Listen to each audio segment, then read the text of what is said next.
이 아침에도 이곳에 모인 여러분들께 주님의 놀라운 은혜가 넘치시기를 바랍니다.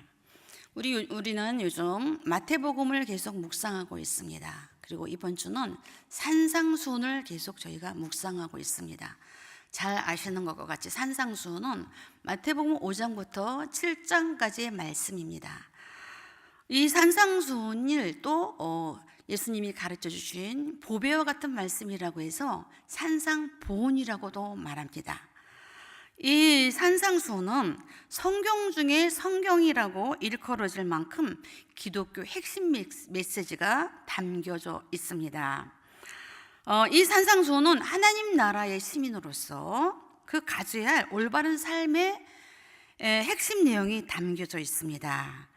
그래서 오늘 6장은 산상수훈의 5장과 7장 사이에 있는 6장 말씀으로 이제 중반부에 들어갔습니다. 이 산상수훈은 하나님 나라 백성들에게 주신 그 예수님의 가르치신 말씀입니다. 오늘 본문 6장은 제가 지금 다루는 이 본문 6장 1절에서 18절까지 말씀은 구제와 기도와 금식에 관한 주제가 담겨져 있습니다. 이 말씀은 우리 성도들에게 기본적이고 중요한 그런 경건 생활에 관한 것입니다. 그래서 오늘 이제 구제와 기도와 금식에 관한 주제를 이제 다루겠습니다. 이 주제에 들어가기 전에 1절 말씀은 지금 본문의 서론에 해당할 정도로 굉장히 중요한 말씀을 1절에서 먼저 다루고 있습니다. 우리 1절을 같이 한번 읽어보겠습니다. 시작. 사람에게 보이려고 그들 앞에서 너희 의를 행하지 않도록 주의하라. 그리하지 아니하면 하늘에 계신 너희 아버지께 상을 받지 못하느니라. 자, 주제에 들어가기 전에 1절 말씀에서 지금 꽝 하고 있는 거예요. 자, 어떻게? 사람에게 보이게 하지 말라는 거죠. 이 사람에게 보이려고 하는 것은 위선이기 때문에 하나님을 의식하지 않고 사람에게 상을 받으려고 칭찬을 받으려고 하기 때문에 주의하라는 것입니다. 누가요? 하나님 나라의 백성이. 자, 하나님 나라의 백성은 하나님의 통치 아래 있는 사람들입니다. 그래서 하나님 나라의 백성은 세상의 방식을 따르지 않고 그 하나님의 명령 아래서 그 말씀대로 순종하며 따라 살아가는 바로 하나님의 백성인 거죠. 그러니 너희들은 세상의 원리를 따르지 말고 바로 하나님 나라의 백성으로서 그 원리를 따르라는 것입니다. 그래서 여기서 경건 행위의 원칙을 밝히고 있는데 사람에게 보이게 하지 말라. 여기서 보이려고의 단어는 수동태로 되어 있는데 이 보다라는 단어가요 세아오마인데 이게 극장이라는 그 어근에서 나온 단어입니다. 자, 극장이라는 그 어원에서 나온 단어. 자, 그러면은 우리가 바로 해석이 되죠. 예, 이것은 바로 마치 그 사람들에게 보이려고 하는 것은 자기를 과시하고 인정받으려는 것인데 이것은 신앙생활이 아니라 예배가 아니라 하나님의 연극과 같다는 거죠. 네, 연극과 같다는 거. 그렇게 하지 말라는 거죠. 왜? 하나님은 은밀히 계시는 분이고 또 그 하나님께만 초점을 맞춰야 된다는 것입니다.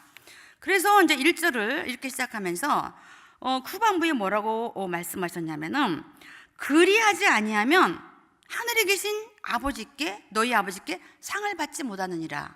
왜? 사람을 의식하고 하나님을 의식하지 않았기 때문에 상이 없다는 것입니다. 그러니 제자들은 하늘에 계신 아버지 앞에서 경건 행위를 해야 된다는 거죠. 사람에게 초점을 맞추지 말고 하나님께 초점을 맞추라는 것입니다. 그래서 1절에서는 바로 그 경건 생활은 사람에게 보이려 하지 말고 하늘에 계신 하나님께 진실하게 행하라, 이런 말씀입니다. 그러면서 이제 2절로 나아갑니다. 제가 2절에서 구제에 대해서 첫 번째 다루고 있습니다. 2절의 4절 말씀 한번 같이 읽어보겠습니다. 시작.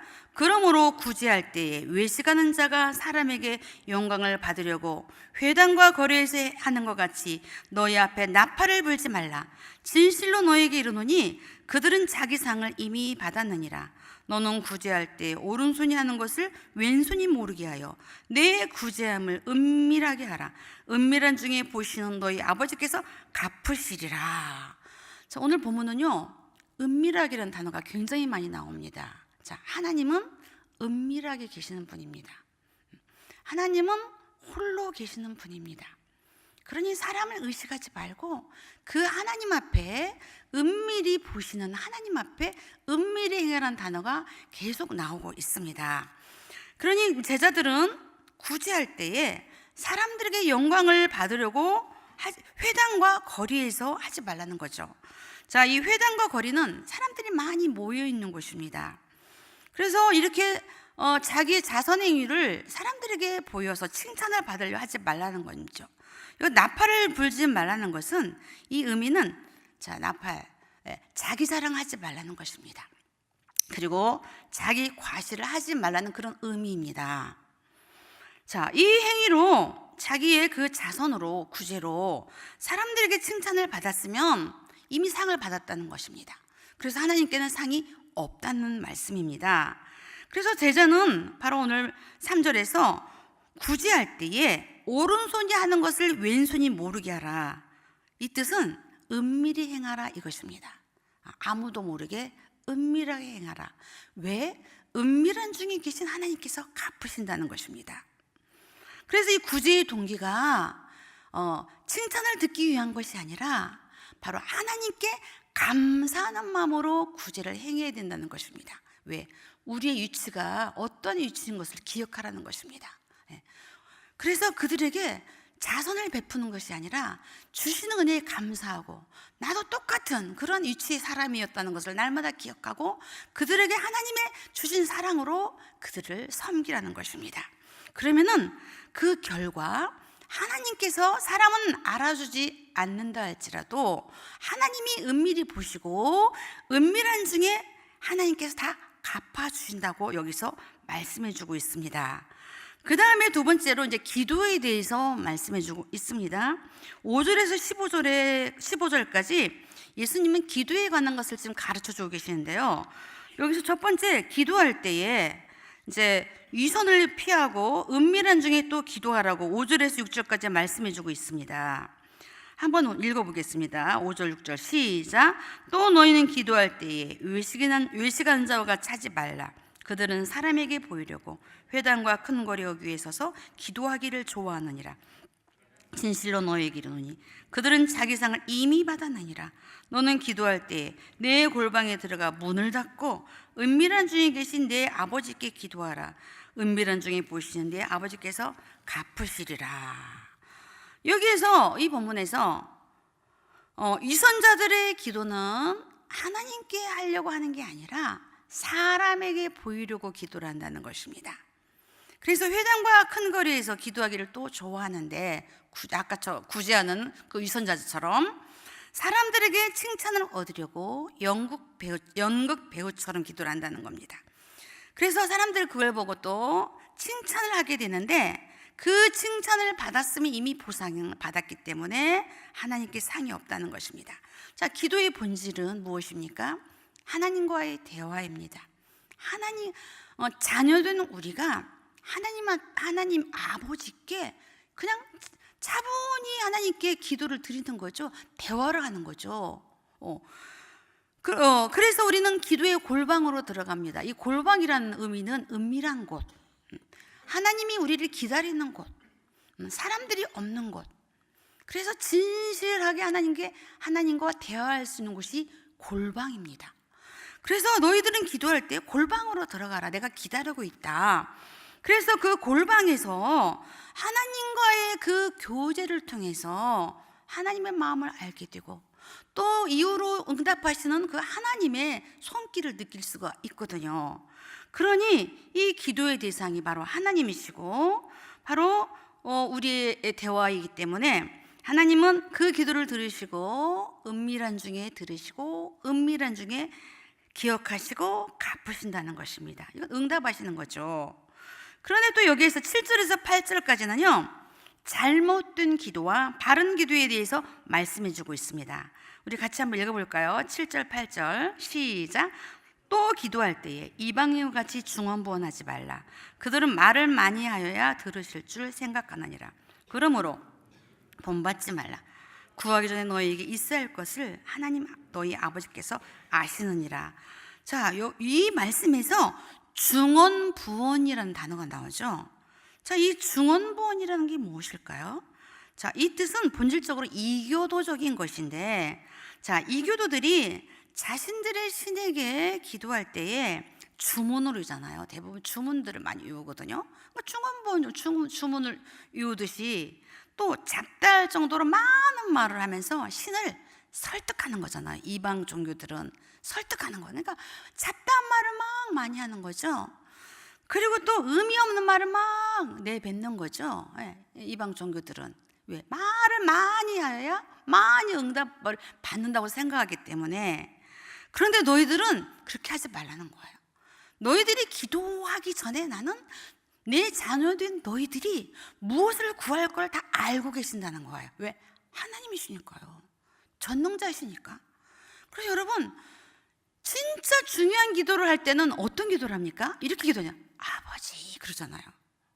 거기에 다 함축되어 있잖아요. 아버지 그러면요, 제가 기도해 모든 것이 담겨. 그냥 아버지만 불러도 눈물이 주르륵 흐르잖아요. 왜? 내 마음을 아시니까 아버지가. 그래서 주님은 우리의 중심을 아시기 때문에 이미 우리가 무엇을 기도해야 할 것을 아시고 계시기 때문에, 주님은 그렇게 하지 말고 그냥 진실된 대화를 하자는 거죠. 그럼 하나님께서 우리의 필요를 알고 계시는데 왜 우리가 기도해야 할까요? 그거는 하나님께서 우리와 자녀된 우리와 대화하기를 원하신다는 거죠. 대화하기를. 그러니 하나님께서 우리가 간절히 기도해서 하시는 것이 아니라 하나님이 이미 주시려고 작정하시고, 얘야 기도해, 내가 줄 거야, 내가 주고 싶은데 기도해, 이런 거죠. 그래서 하나님과 우리의 대화가 막히면 안 되는 거죠. 그게 바로 기도입니다. 그러면서 이 바른 기도에 대해서 예를 들어주시는 게 바로 주기도문입니다. 자, 그러면 이 주기도문을 이제 오늘 본문에 들어가기 전에 누가복음에도 기록되어 있거든요. 누가복음 11장 1절에서 2절 말씀 자막을 준비했는데요. 먼저 자막을 같이 한번 읽어보겠습니다. 시작. 예수께서 한 곳에서 기도하시고 마치심에 제자 중 하나가 여짜오되 주여, 요한이 자기 제자들에게 기도를 가르치신 것과 같이 우리에게도 가르쳐 주옵소서. 2절. 예수께서 이르시되 기도할 때 이렇게 하라. 아버지여, 이름이 거룩히 여김을 받으시오며 나라가 임하시오며. 자, 여기에서 바로 주기도문을 마태복음에서는 바로 주기도문으로 들어갔는데 누가복음에서는 주기도문을 이렇게 가르치기 전에 바로 제자들의 요청이 있었다는 거예요. 세례요한도 자기 제자들에게 기도를 가르쳐 줬다는 거죠. 그리고 당시 유명한 랍비들도 특별한 기도문을 작성해서 그 자신들의 제자들에게 그 기도문을 가르쳤다는 거예요. 그런 관습이 있었다는 거예요. 그러기에 제자들도 자기들에게 기도를 가르쳐 달라는 거예요. 그래서 예수님께서 기도를 가르쳐 주시게 됩니다. 그게 바로 주기도문입니다. 이 주기도는 예수님이 하신 기도가 아니라 기도의 모본을 가르쳐 주셨다는 거예요. 예수님이 드리신 기도는 요한복음 7장에 하나님 아버지께 간절히 드리신 기도는 요한복음 17장에 나와 있고요. 여기서 주기도문은 기도의 모본을 우리에게 가르쳐 주신 거죠. 그래서 여기에서 주기도문을 크게 두 가지로 나눌 수가 있습니다. 첫 번째, 하나님과 그의 나라에 관한 기도입니다. 그래서 첫 번째 기도 보니까 9절에 그러므로 너희는 이렇게 기도하라. 하늘에 계신 우리 아버지여, 이름이 거룩히 여김을 받으시오며. 우리는 주기도문을 계속 암송하기 때문에 그 뜻을 음미하면서 기도하기도 하고, 어떤 때는 그냥 막 나가기도 하는데, 진짜 주기도문을 외울 때마다 그 뜻을 이렇게 새기면서 기도하는 것이 또 중요합니다. 자, 여기에서 9절에서 하나님의 이름이 거룩하게 여김을 바라는 기도입니다. 하나님의 이름이 영광스럽게 되기를 기도하는 것입니다. 피조물이 창조주 앞에 영광을 올려드리는 거죠. 하나님 아버지를. 그래서 그의 이름을 거룩하게 올려드리는 거고요. 그 다음에 두 번째는 나라가 임하시오며, 자, 하나님의 나라가 임하셔서 바로 하나님의 다스림이, 하나님의 통치가 임하기를 기도하고 있는 거죠. 하나님 통치하여 주시옵소서. 왜? 하나님 나라니까요. 우리는 하나님의 백성이고. 세 번째 기도에서는요, 10절 후반부에 뜻이 하늘에서 이루어진 것 같이 땅에서 이루어지이다. 여기서 하나님의 뜻은 하나님의 계획과 목표를 가리키고 있고요. 제자는 하나님의 뜻이다. 그러니까 하나님의 뜻을 구해야 되지 자신의 뜻을 구하면 안 된다는 것입니다. 그래서 하나님께 순종하고, 그래서 그 하나님의 뜻이 이 땅에 실현되도록 기도를 해야 된다는 것입니다. 그래서 그 전반부는 하나님과 하나님 나라에 관한 기도입니다. 그 다음에 11절부터 13절까지는요, 우리의 필요를 위한 기도입니다. 우리의 필요를 위한 기도에서 첫 번째 기도는요, 11절입니다. 오늘 우리에게 일용할 양식을 주시옵고. 여기서 일용할 양식을 첫 번째 구하고 있습니다. 왜? 우리 인간들에게는요, 일용할 양식이 굉장히 중요합니다. 자, 일용할 양식은 오늘 살아가는 양식이거든요. 살아가는 양식인데, 오늘 우리에게 기본적으로 필요한 것들인데요. 자, 일용할 양식은 첫 번째 주식을 말합니다. 오늘 먹는 육의 양식이죠. 육의 양식도 며칠 먹지 않으면 굶어서 생명이 위태할 수가 있습니다. 그래서 이 육의 양식도 굉장히 중요해서 날마다 먹어야 됩니다.